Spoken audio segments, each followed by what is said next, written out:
மதமும் தேவனுடைய எதிர்பார்ப்பும்.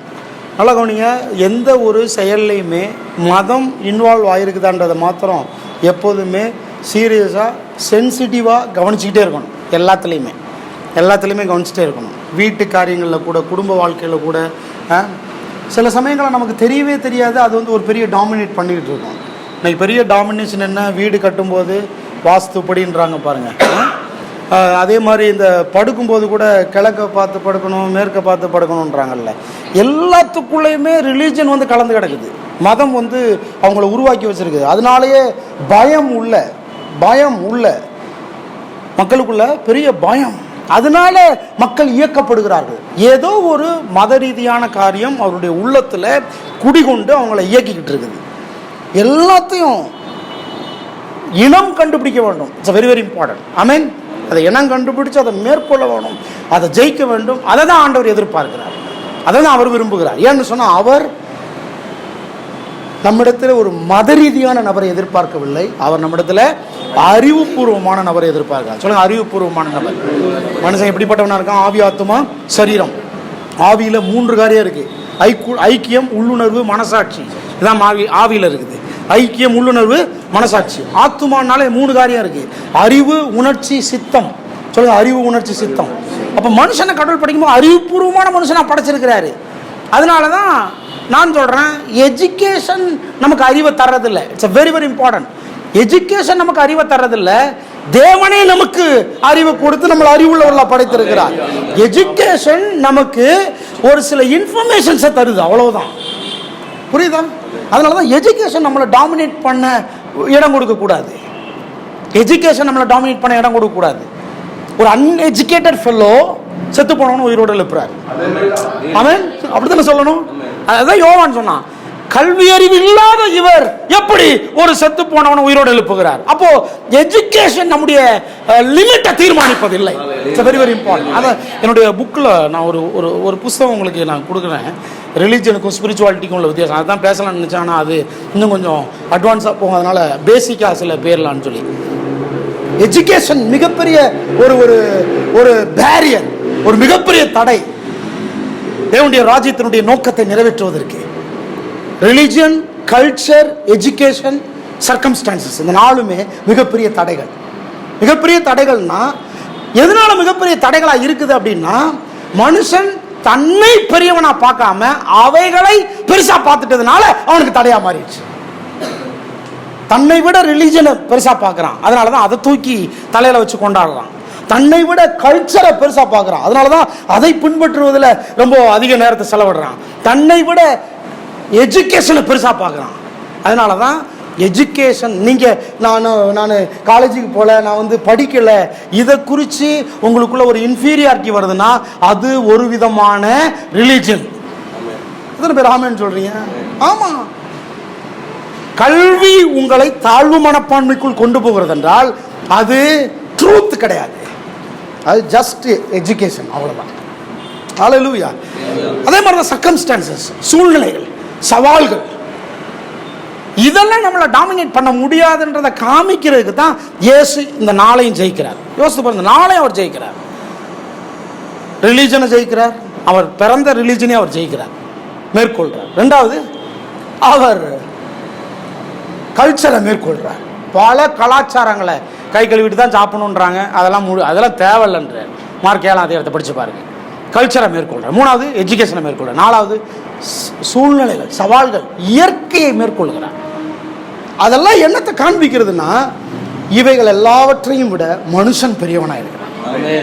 தேவ சாயல், தேவ ரூபத்துக்குள்ள வைக்க டெபாசிட் பண்ணப்பட்டிருக்கிறது பெரியதா இருக்கிறது. ஆமென்.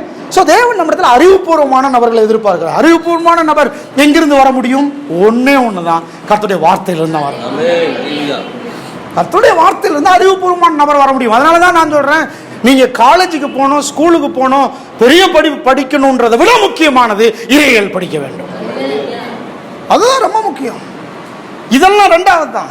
இதெல்லாம் வந்து உங்களுக்கு இன்ஃபர்மேஷன்ஸை கொடுக்கும், இது மட்டும் தான் ரெவலேஷனை கொடுக்கும். இதெல்லாம் இன்ஃபர்மேஷன், தகவல்கள் வேற, வெளிப்பாடு வேற.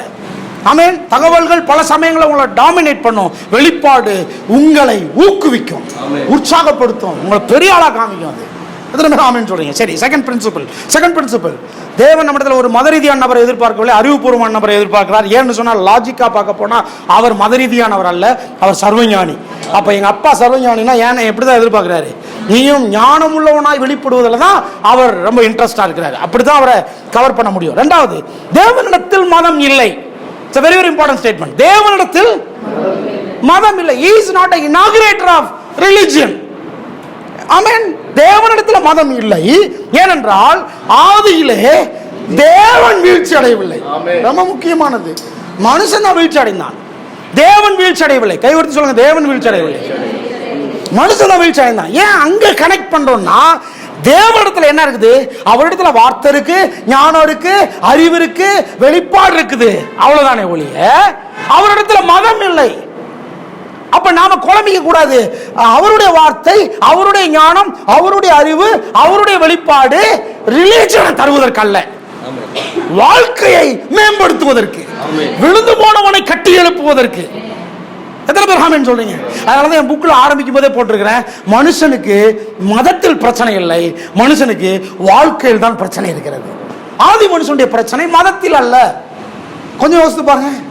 ஆதி மனுஷனுடைய பிரச்சனை அவன் மதத்தில் சில காரியங்களை கடைபிடிப்பதில் தோல்வி அடையவில்லை, தேவனுடைய பிரமாணத்திற்கு கீழ்ப்படிவதில் தோல்வி அடைந்தான். அது இன்னொரு வார்த்தையில் சொல்ல போனா, அவன் தன்னுடைய வாழ்க்கையில் தோல்வி அடைந்தான். ஆமென். வாழ்க்கையில தான் தோல்வி அடைந்தான், மதத்தில் அவன் தோல்வி அடையவில்லை. அப்போ ஒரு மனுஷனுடைய வாழ்க்கையை சரி பண்ணுவதற்கு ஒரு மதம் தீர்வா இருக்க முடியாது.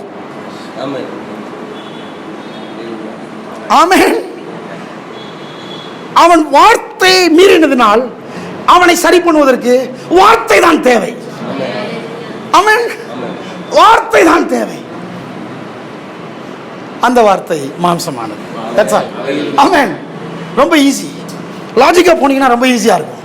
ஸோ ரிலீஜியன் கேனாட், அதாவது ரிலீஜியன் நமக்கு தீர்வை தர முடியவே முடியாது.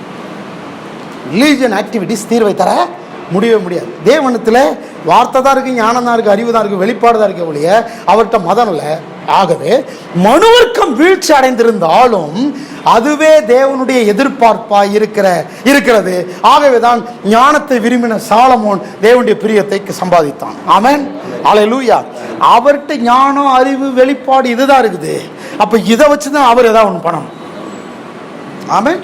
அவர் வீழ்ச்சி அடையல, மனுஷன் தான் வீழ்ச்சி அடைஞ்சிருக்கிறான்.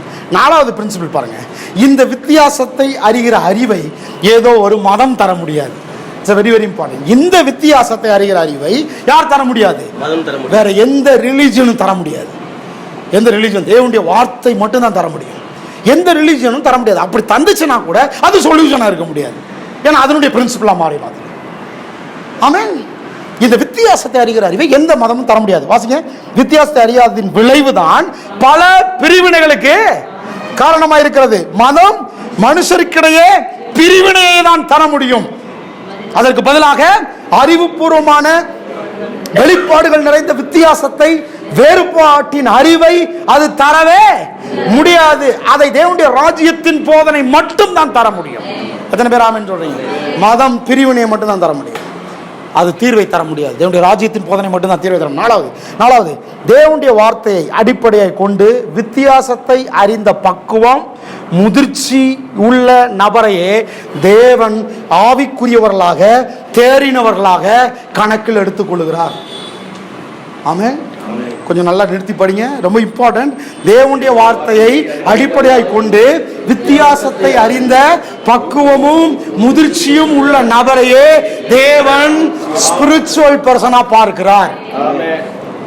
ஆவிக்குரியவர்களாக, முதிர்ச்சி உள்ளவர்களாக தேவன் கணக்கில் எடுத்துக்கொள்கிறார். மற்றபடி மதத்தவர்களை எப்படி ட்ரீட் பண்றார் தெரியுமா? பாவிகளுக்கு சரிசமமானவர்களாகவும் அதையும் விட பரிதாபத்திற்குரியவர்களாகவே தேவன் பார்க்கிறார். நியூ டெஸ்டமென்ட் ஃபுல்லா படிச்சு பாருங்க. மதத்தவர்களை பாவிகளுக்கு சரிசமமா பார்க்கிறாரு. அதை விட இன்னும் சொல்ல போனா பாவிகளை கூட கொஞ்சம் நேசிச்சு அவங்க வீட்டில் போய் உட்காந்துட்டு இருக்காரு. ஒரு மதவாதியை கூட அவர் சீண்டவே இல்லை. அவர் ட்ரீட் பண்ண விதமே வித்தியாசமா இருக்கு.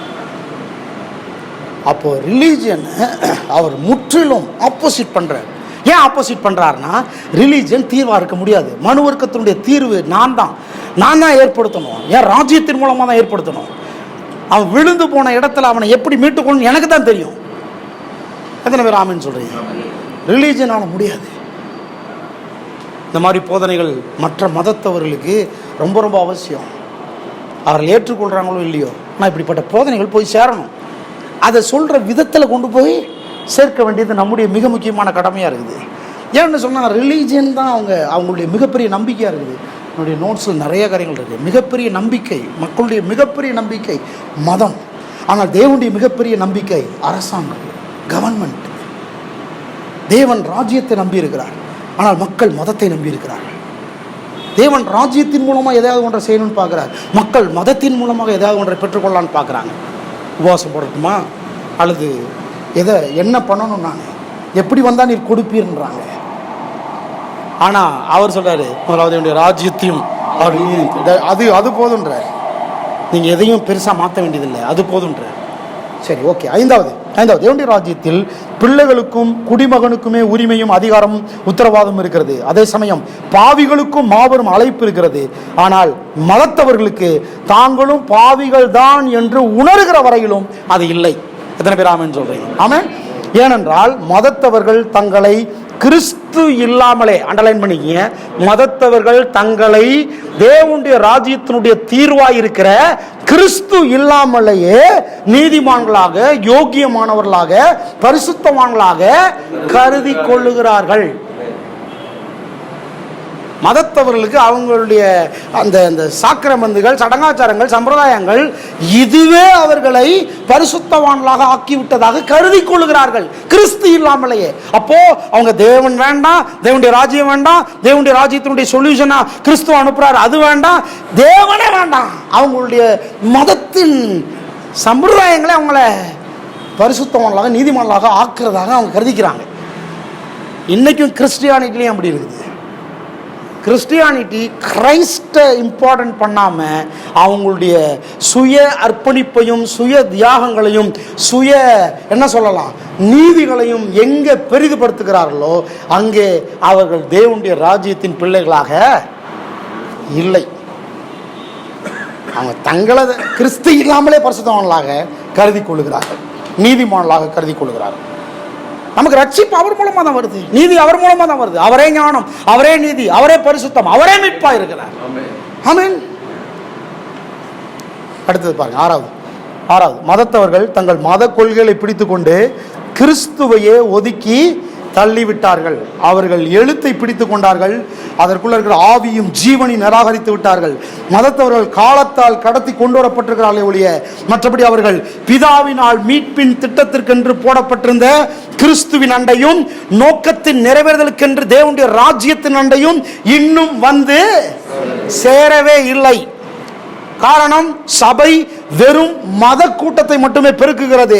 அதற்கு பதிலாக வித்தியாசத்தை வேறு பிரித்து பார்க்கக்கூடிய பக்குவமும் முதிர்ச்சியும் தேறின தன்மையும் உள்ள ஆவிக்குரியவர்களாக அவர்களை வளர்க்கவில்லை.